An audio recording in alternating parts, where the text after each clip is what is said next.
Hello.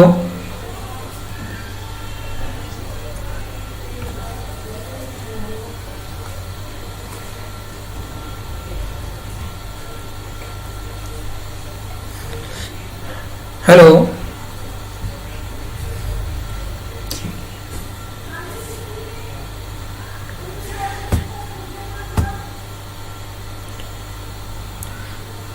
So friends,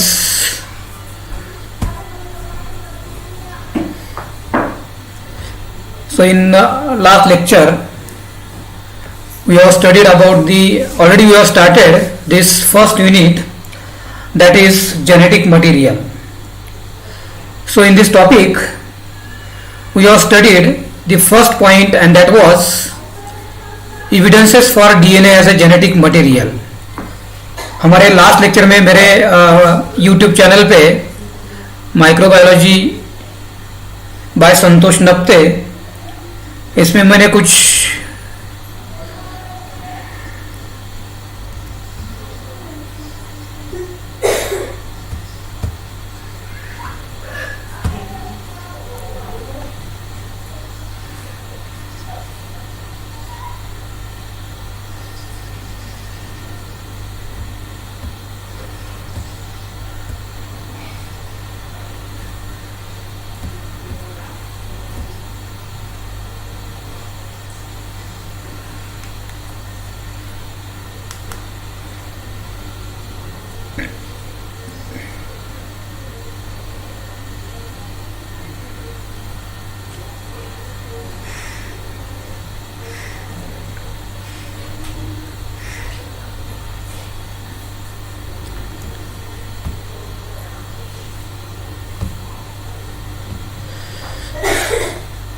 तो last lecture में we have started about that evidences for DNA as a genetic material, and in that we have studied that three experiment. The first was Frederick Griffith's experiment, in which he just discovered that something get transformed from heat killed S strain to live R strain, and that live R strain get converted or transformed to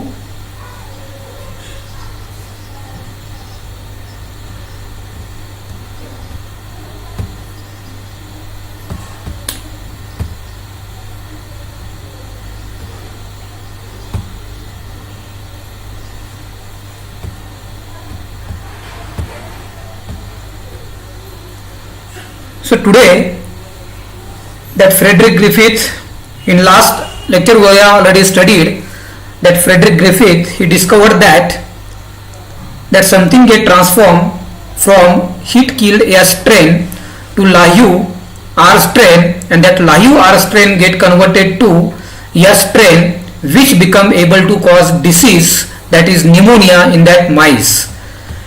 Then later on we have studied another experiment which was conducted by Avery, MacLeod and McCarthy, and these three scientists, they experimentally proved that something or transforming principle of Frederick Griffith is nothing but the DNA molecule.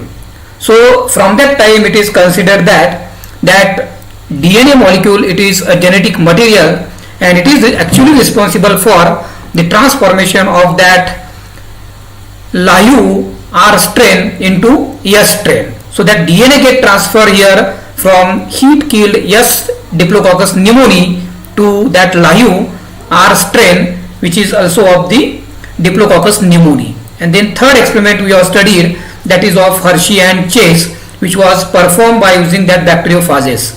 And these two scientists, they also experimentally proved that DNA is a genetic material. Now later on it was found that there are so many other organisms are there, generally viruses, in which the genetic material is not DNA, or that was questioned whether that viruses they also has the genetic material as DNA, or whether there is another chemical substance. बाद में ये भी मतलब question बाद में सामने आया है कि वायरसेस में भी डीएनए जेनेटिक मटेरियल या है, या दूसरा कोई केमिकल कंपाउंड वहां पे है जो जेनेटिक मटेरियल करके एक्ट होता है. So that's why that experiment was conducted by Gierer and Schramm. So today we are going to discuss that discovery of RNA as a viral genetic material.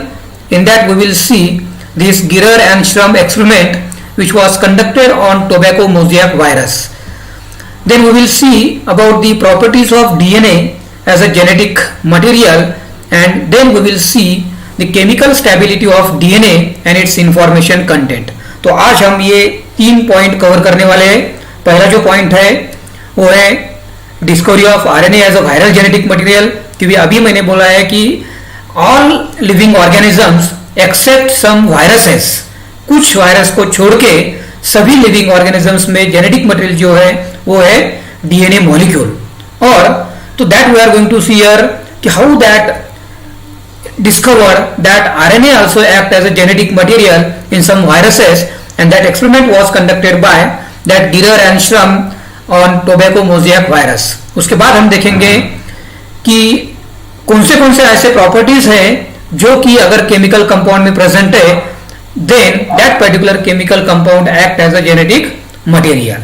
और तीसरा point हम यहाँ पे देखने वाले हैं कि केमिकल स्टेबिलिटी जो है डीएनए की वो कैसे मेंटेन होती है, कैसे सेम रहती है, that we are going to see here. So friends, let's start that first point here, and that is about the discovery of RNA as a viral genetic material. So here that Girer and Shrum experiment that we are going to see here, and that was conducted or performed in 1957, and this was conducted on tobacco mosaic virus. So all living organisms, as I told earlier here, they have DNA as a genetic material except some viruses.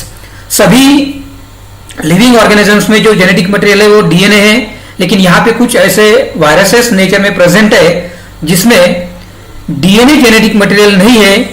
Instead of that DNA they have the another nucleic acid, and that functions as a genetic material, and that another genetic nucleic acid which functions as a genetic material, that is nothing but RNA. So in such viruses in which the genetic material is RNA, either they have single stranded RNA as a genetic material, or they have double stranded RNA as a genetic material.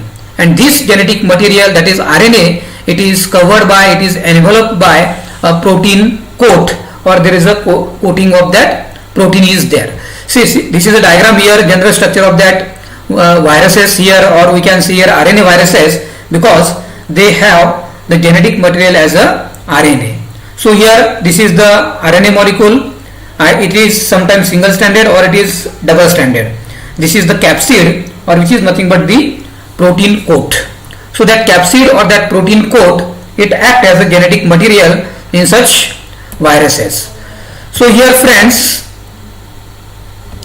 so then later on there is a protein is also there. So these are the protein subunits. So whatever these units are, or that capsid is here, it is made up of protein, and these are called as protein subunit. So in this way these viruses, they have the RNA as a genetic material. So the next slide is here. See here we will see some examples here, that is human diseases caused by the RNA viruses, because there are so many viruses are there, and which can cause human diseases as well as they can cause plant diseases. So these human diseases caused by RNA viruses, they include, one is the SARS, और उसे हम SARS करके बोलते हैं. So that SARS is constitute for severe acute respiratory syndrome, and the causative agent, which is actually RNA virus, and that virus is called as SARS-CoV, that is severe acute respiratory syndrome coronavirus. So it is also one type of, or that SARS, it is caused by the coronavirus, and that virus, it is called as SARS-CoV because it is a causative agent of severe acute respiratory syndrome. Then second type is here, that is Actually, the RNA which is present in this SARS-CoV, it is a single-stranded RNA.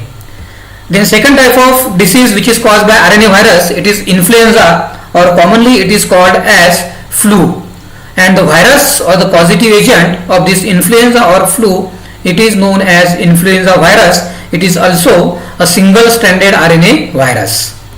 The next type of disease is here, that is known as hepatitis virus, or the name of disease is hepatitis, and the causative agent is, these are called as hepatitis A, hepatitis B, then hepatitis C, hepatitis D and hepatitis E virus. तो ये hepatitis जो disease है ये भी एक RNA virus की वजह से होता है, और इसका पॉजिटिव एजेंट जो है वो है hepatitis A, B, C, D and E virus. And the genetic material present in these viruses, that is hepatitis viruses, it is also a single stranded RNA as a genetic material. The next disease is measles, and the causative agent of measles is called as measles morbillivirus. जो causative agent है measles का, उसका नाम है measles morbillivirus, which is also have a single stranded RNA molecule as a genetic material.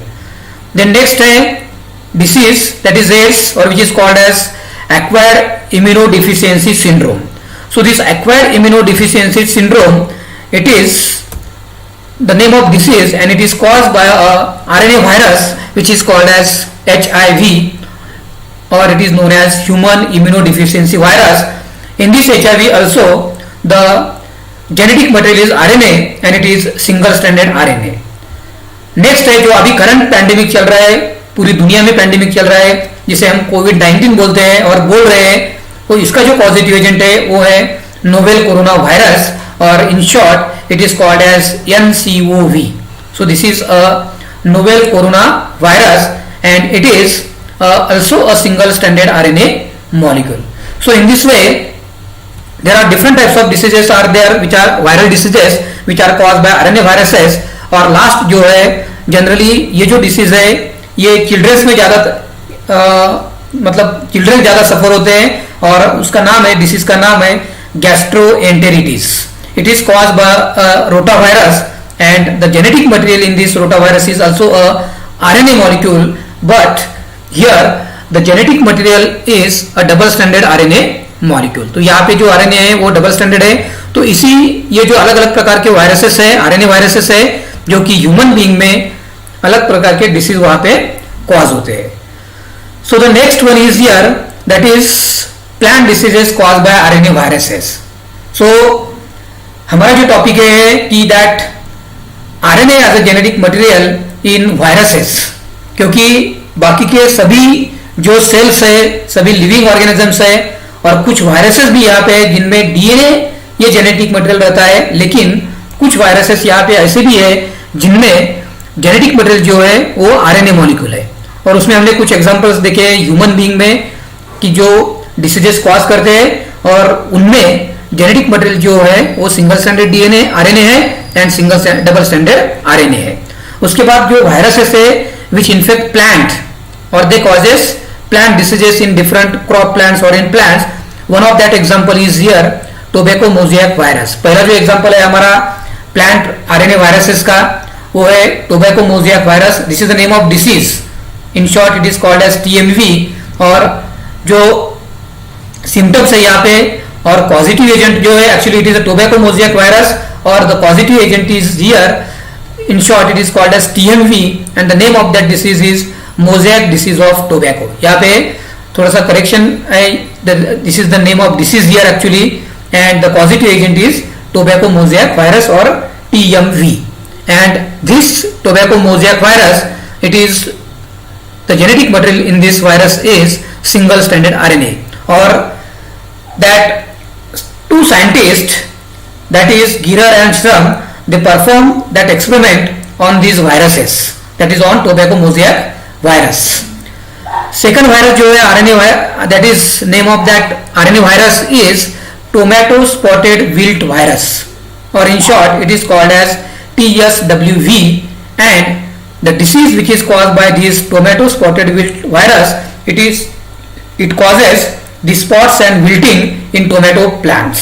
वहां पे कुछ spots वहां पे मतलब लीव्स पे हो जाते हैं और there is a wilting of that leaves is also there. So this is the symptoms here और that name of disease and the genetic material in this TSWV it is also a single stranded RNA molecule. Next जो virus है that is RNA virus और plant RNA virus, वो है cucumber mosaic virus. So in this cucumber mosaic virus the causative or the disease name of disease is cucumber mosaic and the genetic material no doubt it is RNA molecule but it is single stranded RNA molecule। यहाँ पे भी जो genetic material है वो single stranded RNA molecule है that is in cucumber mosaic virus। and last जो है that is plant disease that is known as potato virus Y। actually this is the name of that virus here and the disease which is caused by virus it is called as leaf drop। actually this is one of the symptoms in this potato plant which is caused due to the potato virus Y or PVY। and the symptoms or the disease known as leaf drop or there are formation of necrotic lesions on the leaves of these on the leaves as well as on the that potatoes here। and the genetic material in this viruses that is in potato virus Y it is also a single stranded RNA molecule here। so friends here, so in this way these are the different types of plant diseases caused by RNA viruses।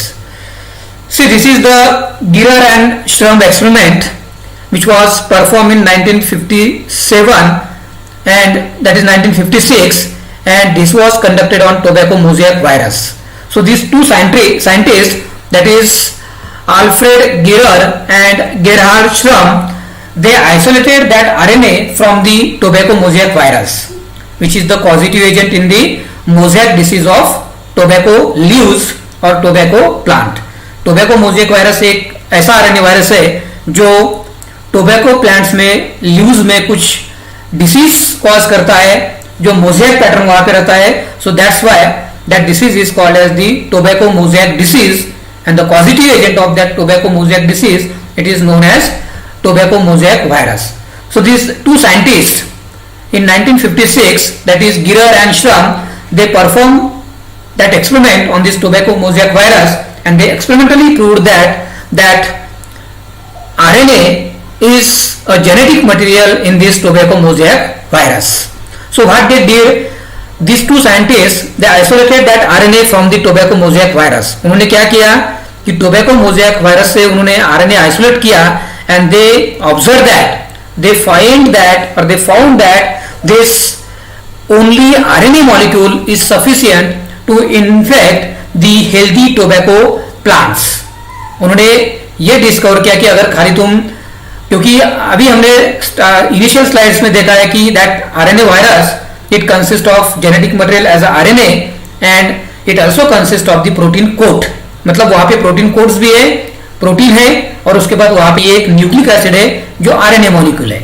लेकिन Alfred गिरर and Gerard श्रम ने क्या किया कि उन्होंने RNA molecule isolate किया ये tobacco mosaic virus से और उसके बाद दिस दे ऑब्जर्व दैट अगर उन्होंने उसके बाद क्या किया कि ये RNA molecule they infect that leaves of tobacco, they infect that leaves of tobacco plants and they observe that there is no need of protein molecule to infect or to cause disease or tobacco mosaic disease in tobacco plant, only RNA is sufficient। उन्होंने ये discover किया कि खाली RNA भी अगर आप RNA से भी अगर आप टोबैको प्लांट से इन्फेक्ट करोगे तो वहां पे इन्फेक्शन टोबैको प्लांट्स में हो जाएगा और उसके बाद that RNA is also sufficient to produce the new tobacco mosaic virus particles। there is no need of protein molecules, खाली RNA sufficient है जो कि इन्फेक्शन भी कॉज करेगा और उसके बाद नए टोबैको मोज़ेक वायरसेस भी वहां पे प्रोड्यूस करेगा। ये इन्होंने सर्च किया, डिस्कवर किया and finally they confirms that RNA carries the genetic information in viruses. और उसके बाद उन्होंने कंफर्म किया कि RNA में जैसे हमने कुछ पहले एक्सपेरिमेंट में जो कि दैट फ्रेडरिक ग्रिफिथ का एक्सपेरिमेंट था, उसके बाद एवरी मैकलेड एंड मैकार्डी का एक्सपेरिमेंट था और हर्शियन चेस का एक्सपेरिमेंट था। उन्होंने ये डिस्कवर किया कि जेनेटिक मटेरियल जो भी है, जेनेटिक इंफॉर्मेशन जो भी है वो DNA में स्टोर्ड है। उसी तरह से अल्फ्रेड गियरर एंड गेरार्ड श्रम, उन्होंने क्या फाइंड किया कि जो भी जेनेटिक इंफॉर्मेशन है इस टोबैको मोज़ेक वायरस में वो डीएनए नहीं है, बल्कि that is present in the RNA molecule. So that confirms that RNA carries the genetic information in viruses. C this is the diagram here. एक एक्सपेरिमेंट है जहां पे हाइब्रिड टोबैको मोज़ेक वायरसेस यहाँ पे प्रोड्यूस किए. So here see they utilize that two strains here. One is type A tobacco mosaic virus और दूसरा है type B tobacco mosaic virus. So this they degrade both of this types. उन्होंने दोनों प्रकार के टोबैको मोज़ेक वायरस को break किया, degrade किया, चाहे वो type A tobacco mosaic virus हो चाहे वो type B tobacco mosaic virus हो. और ब्रेक करने के बाद वहां पे ये जो प्रोटीन कोट है और प्रोटीन मॉलिक्यूल्स है ये सेपरेट हो गए और उसके बाद टाइप बी में भी ये प्रोटीन मॉलिक्यूल्स वहां पे सेपरेट हो गए. So this is in this case, that is in type A, this red color it is RNA molecule and here this blue color it is RNA molecule. Here these red colors these are the protein molecules and here also that blue color these are the protein molecules in type B tobacco mosaic virus. So there is a yielding of this RNA molecule as well as this protein coat. Then later on, so they mix one type of protein with another type of RNA molecule. तो यहाँ पे हम see this diagram here, यहाँ पे उन्होंने क्या किया कि एक टाइप ए का आरएनए मॉलिक्यूल लिया और बाद में इसे मिक्स किया टाइप बी प्रोटीन के साथ, that coming from type B. Then later on यहाँ पे जो आरएनए मॉलिक्यूल है that is coming from type B, so that's why it is a type B RNA molecule. और यहाँ पे प्रोटीन जो मिक्स किए that is coming from type A tobacco mosaic virus. और ये मिक्सिंग करने के बाद जो नए टोबैको मोज़ेक वायरस तैयार हो गए, so these are called as hybrid tobacco mosaic virus. So these are the hybrid tobacco mosaic virus. So these are hybrid TMV, this is also hybrid TMV. यहाँ पे आप देखो कि ये जो प्रोटीन कोड है this is coming from this type B tobacco mosaic virus. और यहाँ पे जो प्रोटीन कोड है it is coming from type A tobacco mosaic virus.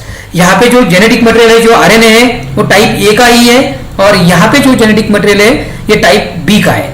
मतलब यहाँ पे जो भी हाइब्रिड टोबैको मोज़ेक वायरसेस तैयार हो गए ये एक that RNA it is coming from original parent we can say here and that proteins they are coming from another parent here और अनदर वायरस टीएमवी और यहाँ पे भी same.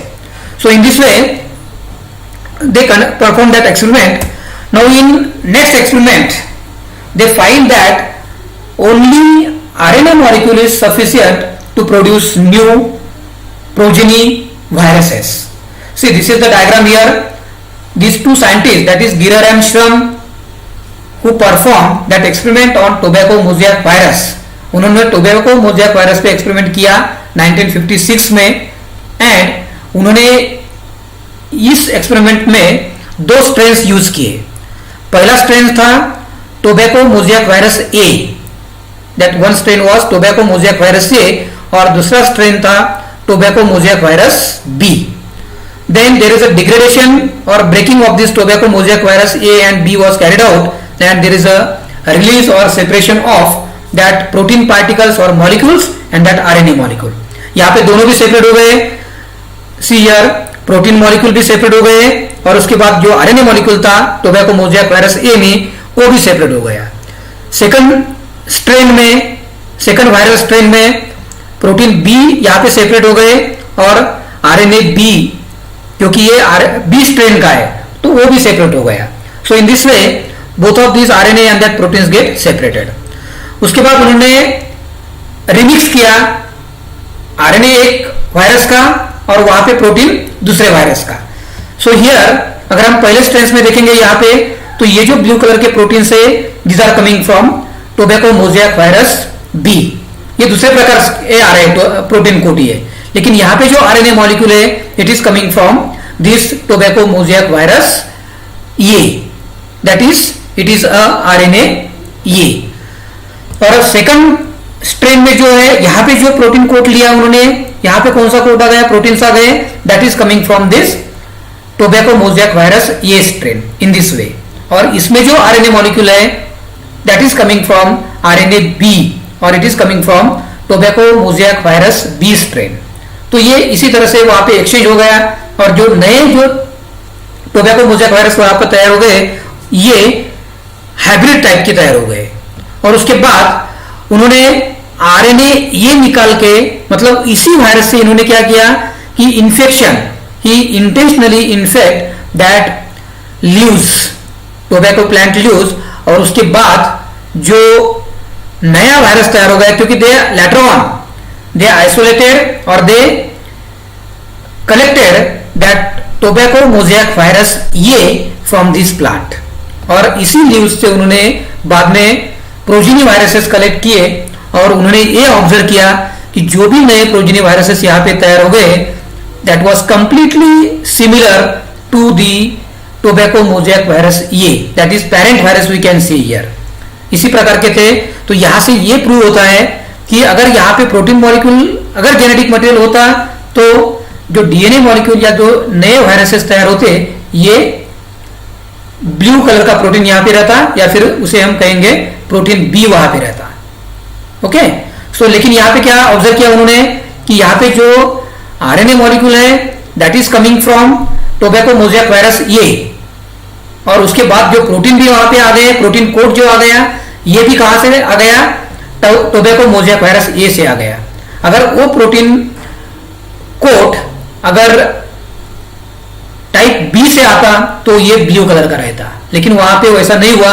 So they concluded that protein they are not responsible for the transfer of genetic information from one progeny to the next or from parents to their progenies।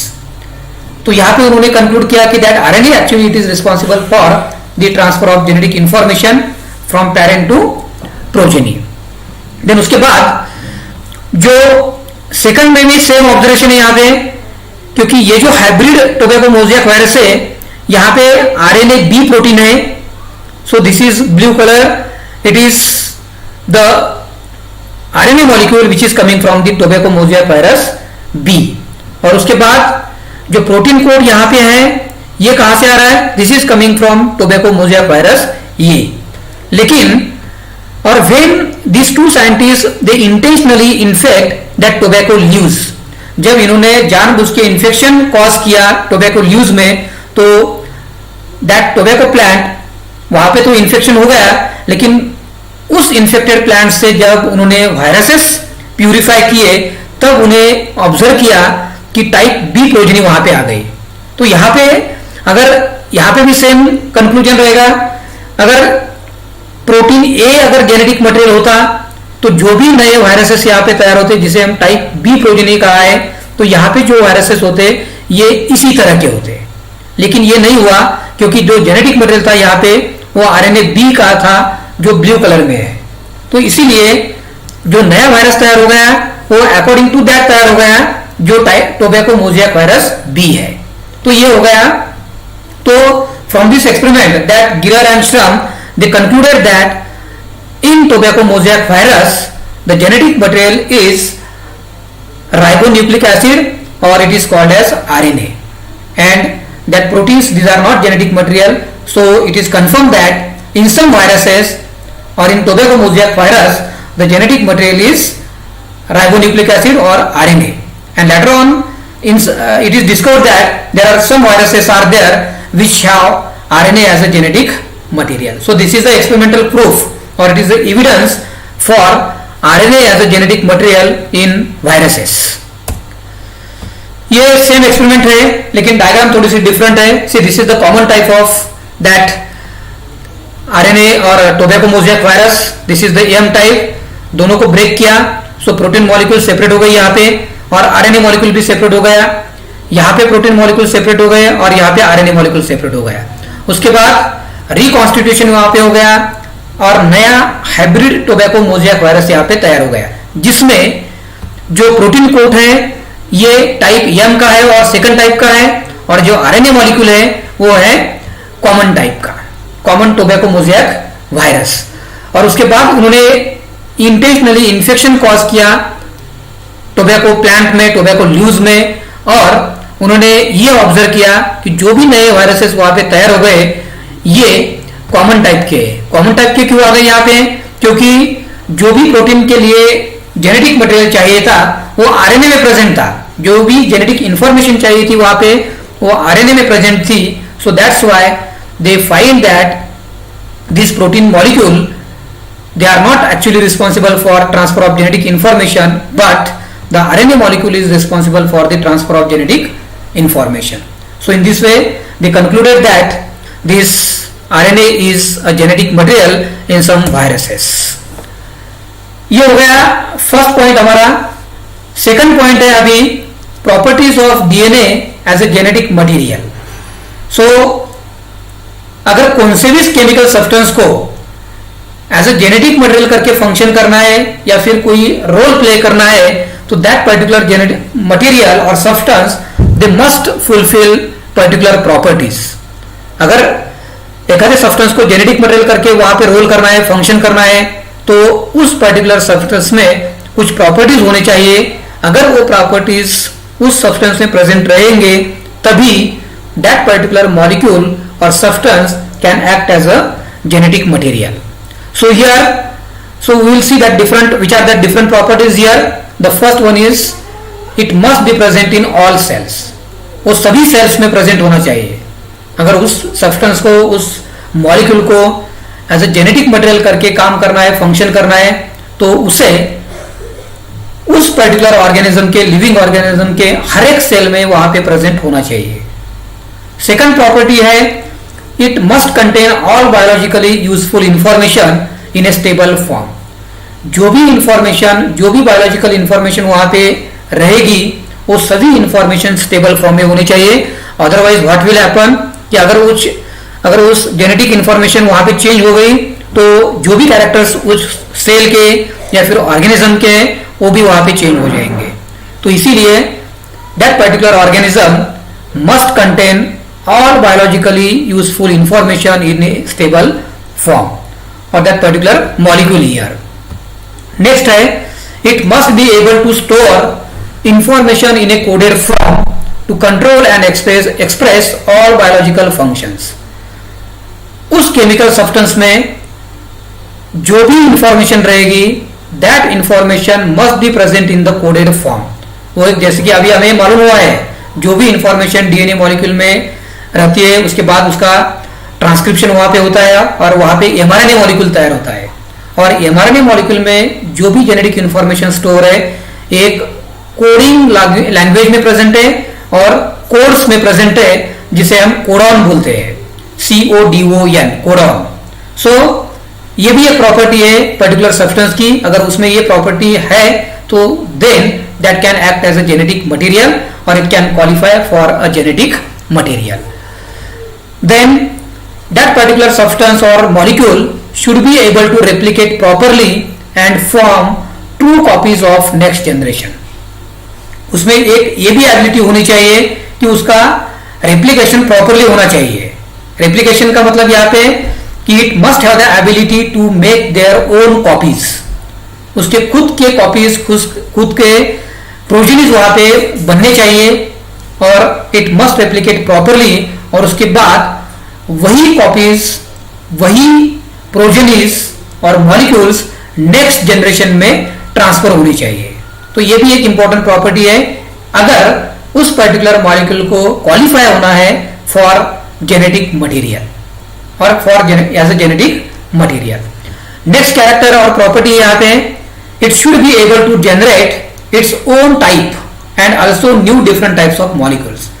ये भी एक important property होनी चाहिए उस मॉलिक्यूल में, उस chemical substance में, जो कि उसे उसकी खुद की कॉपी बनाना ही आना चाहिए। So it's must be able to generate its own type of molecule और उसी in addition to that it is also able to produce new different types of molecules. मगर अभी just take the example here, समझे DNA molecule है as a genetic material, तो DNA में यही ability है कि उसकी खुद की कॉपी वो बनाता है। मतलब DNA produces daughter DNA molecules by a process called as replication replication की सहायता से वो खुद के डीएनए, नए डीएनए मॉलिक्यूल्स बनाता है जिसे हम डॉटर डीएनए मॉलिक्यूल्स बोलते हैं, और वही डीएनए मॉलिक्यूल हमारे बॉडी के अलग अलग और डिफरेंट टाइप्स के मॉलिक्यूल्स बनाता है। तो ये प्रॉपर्टी उसमें होनी चाहिए जेनेटिक मटेरियल अगर उसको क्वालिफाई करके होना है तो। So that should be able to generate its own type and also new different types of molecules. Next property है should also be capable of variations through recombination as well as mutation। मतलब उनमें ये भी एक ability होनी चाहिए कि उन्होंने वेरिएशंस तैयार करने चाहिए, and that variation should be to different processes. एक है रिकॉम्बिनेशन और दूसरी है म्यूटेशन। मतलब उस मॉलिक्यूल में, उस पर्टिकुलर मॉलिक्यूल में अगर उस मॉलिक्यूल को एज अ जेनेटिक मटेरियल करके क्वालिफाई होना है तो उसमें कैपेबिलिटी चाहिए, उसमें एबिलिटी चाहिए वेरिएशंस तैयार करने की। क्योंकि हम हमारे बॉडी में देखते हैं वेरिएशंस है, जो हमारे पेरेंट्स में कोई कैरेक्टर्स थे उससे कुछ अलग कैरेक्टर्स हमारी बॉडी में हैं, और उसमें कुछ नए कैरेक्टर्स हमारे प्रोजेनी में ऐड हो जाएंगे। So these are nothing but the variations, and that is due to that recombination as well as due to mutations. तो उस मॉलिक्यूल में कैपेसिटी होनी चाहिए, ये एबिलिटी होनी चाहिए, ताकि वो मतलब वहां पे रिकॉम्बिनेशन हो जाए और वहां पे म्यूटेशन हो जाए। और जो भी वेरिएशंस वहां पे तैयार हो गए दैट शुड बी स्टेबल, वो स्टेबल चाहिए। नहीं तो चलो एक कुछ दिन में अगर वो कैरेक्टर्स चेंज हो जाएंगे, so that cannot, that particular molecule cannot be act as a genetic material. So whatever that variations will be there, that variation should be stable and that must be transferred to next generation. That is nothing but that should be inheritable. वो generations कैसे होने चाहिए? Inheritable होने चाहिए, so that get transfer to the next generation. और last character है यहाँ पे, that should be capable of express in a different way.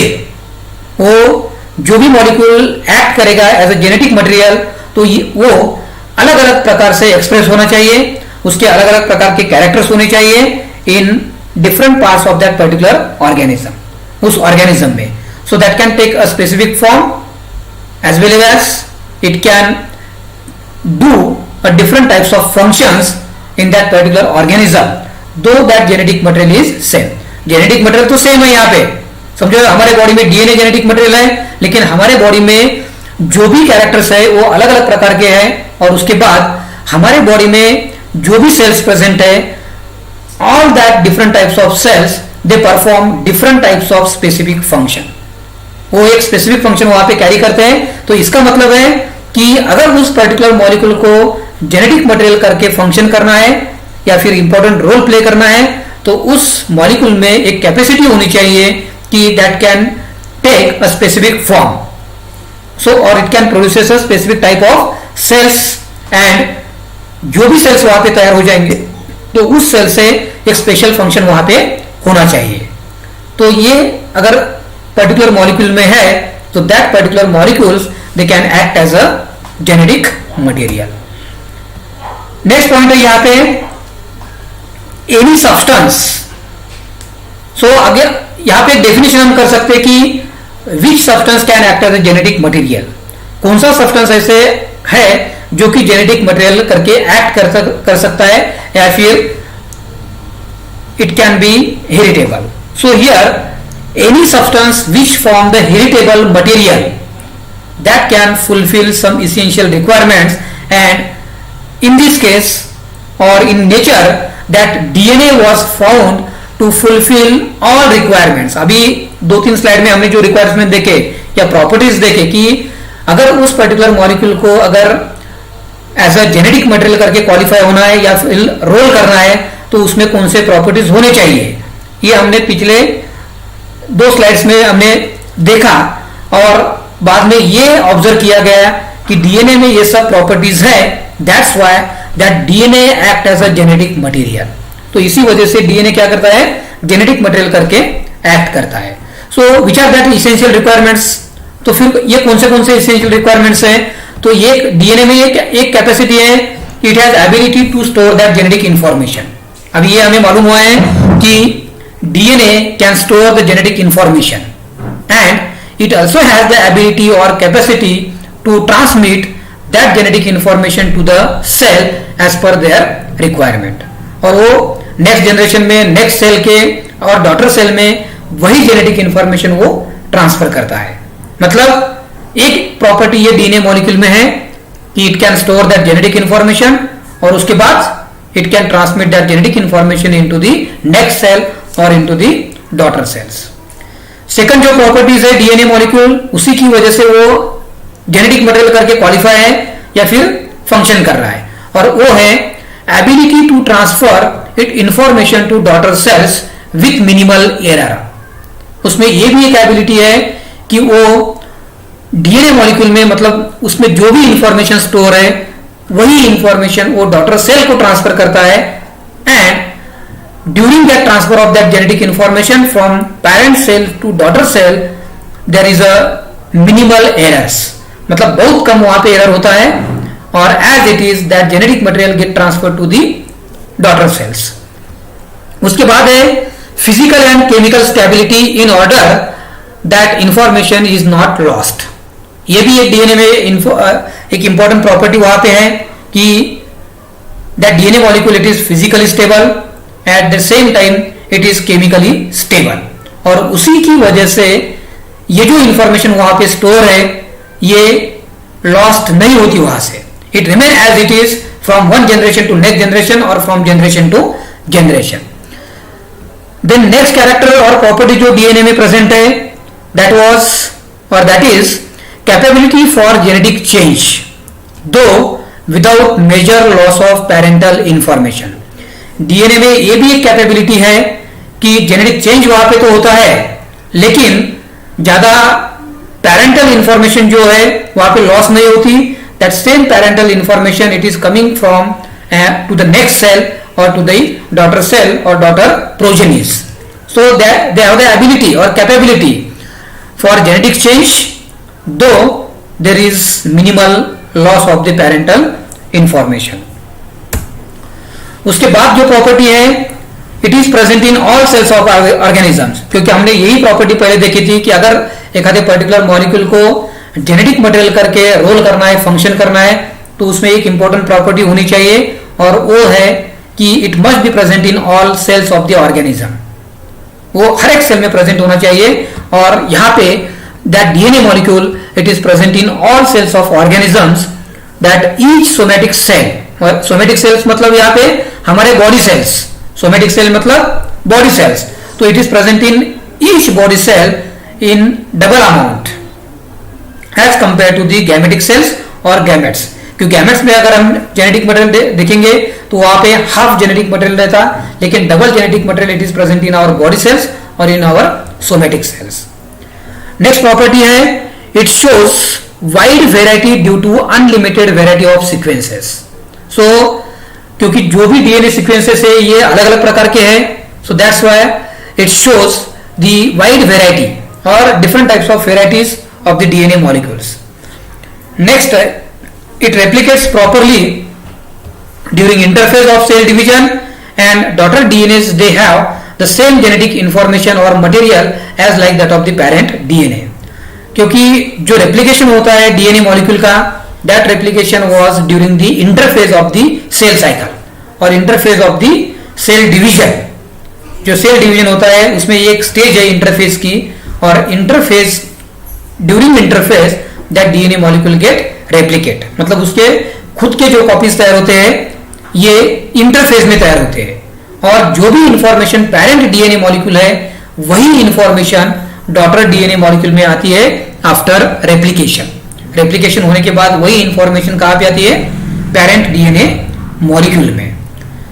Next property है जो डीएनए में प्रेजेंट है और उसी की वजह से DNA it is acting as a genetic material, और वो है sometimes it causes mutations in the genes। mutation का मतलब है there is a sudden change in the sequence of that nucleotides of the DNA molecule। अगर पहला nucleotide वहां पे एडेनाइन है, उसके बाद थाइमिन है, ग्वानिन है, साइटोसिन है, ये सीक्वेंस है नॉर्मल डीएनए का ATGC फॉर एग्जांपल। लेकिन अगर इस सीक्वेंस में कुछ चेंज हो गया, मतलब पहले पोजीशन पे यहाँ पे एडेनाइन था, अगर वहां पे कुछ थाइमिन आ गया, तो this change in the sequence of this nucleotides in that DNA molecule that is called as mutation, उसी को हम बोलेंगे म्यूटेशन। तो ये डीएनए में होता है, क्योंकि म्यूटेशन की वजह से वहां पे वेरिएशंस आते हैं, और दूसरे जो प्रोसेस है वेरिएशंस के लिए रिस्पॉन्सिबल वो है रिकॉम्बिनेशन। तो ये दोनों भी प्रोसेसेस डीएनए में होते हैं।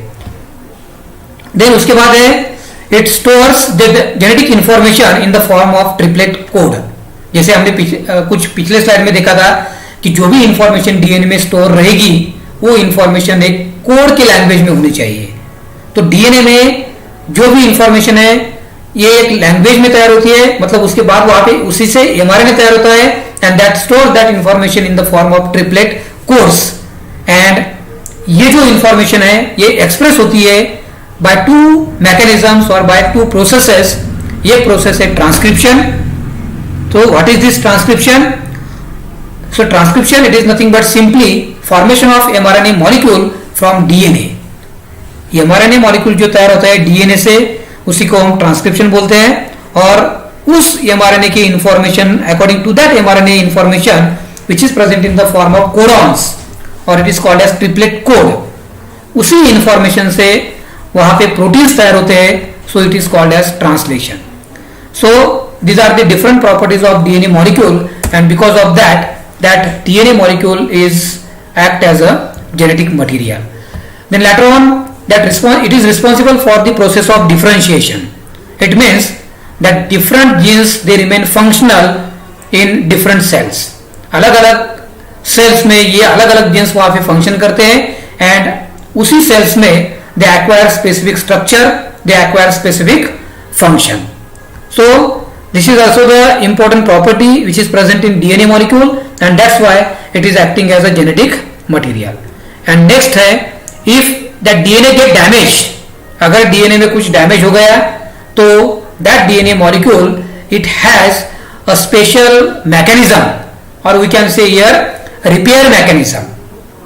कि DNA में अगर कुछ डैमेज हो गया, कुछ न्यूक्लियोटाइड का सीक्वेंस वहां पे चेंज हो गया, तो डीएनए को खुद की एक रिपेयर सिस्टम है, खुद की एक रिपेयर मैकेनिज्म है, and with the help of that repair system, repair mechanism, that DNA molecule correct और इट